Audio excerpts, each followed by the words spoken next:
Sir, या पूर्ण प्रक्रियेमध्ये आता मी थोडंसं लाडक्या बहिणीवर घेतो. या ना. नुकतीच भाऊबीज पण झाली, रक्षाबंधन झालेलं आहे, भाऊबीज येईल पुढच्या काळामध्ये.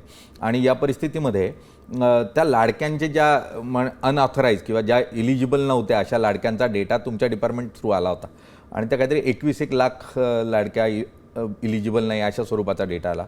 तर कशा स्वरूपात याची निवड करण्यात आली आणि काय क्रायटेरिया असेल पुढच्या काळात अजून? जर बघा ना, हेच तंत्रज्ञानाचा योग्य उपयोग म्हणजे काय ह्याचे उदाहरण आहे.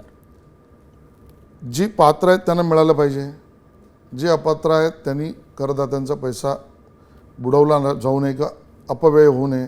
सरकारची हीच भूमिका आहे. आमच्या माहिती तंत्रज्ञान विभागामध्ये सर्व विभागातील ट्रान्झॅक्शन्स आणि डेटा आपल्याकडे एकत्र केला जातो, करतो. याचं कारण आपण एक नवीन चांगला एक उपक्रम करतो, गोल्डन डेटा. येणाऱ्या काळामध्ये सोन्यापेक्षाही ज्याला भाव असेल, भाव म्हणजे मी कर्तृत्व अर्थाने म्हणतोय, तो म्हणजे डेटा आहे. अगदी खरं. आणि मग तो डेटा जर प्युअर असेल तर तो सोन्याहूनही पिवळा आहे.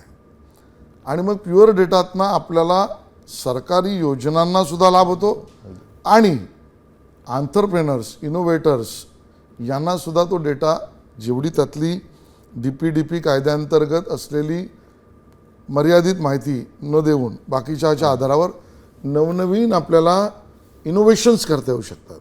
इतकं डेटाचं महत्त्व आहे. त्यामुळे तो डेटा आल्यावर आपण कृत्रिम बुद्धिमत्ता म्हणजे AI सर्च त्याच्यात वापरून त्याचं डिसेक्शन केलं.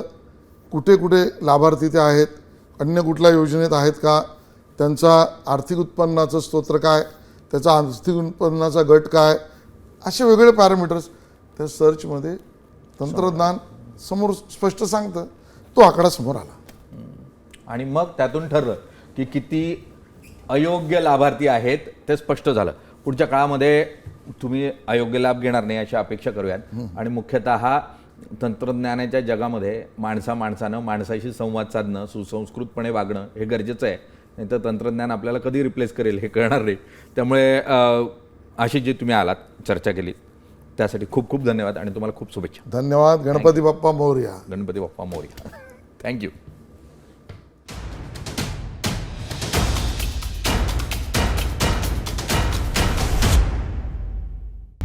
आता isakal.com आहे देशातील नंबर 1 ची मराठी न्यूज वेबसाईट. प्रत्येक अपडेटसाठी isakal.com ला नक्की भेट द्या.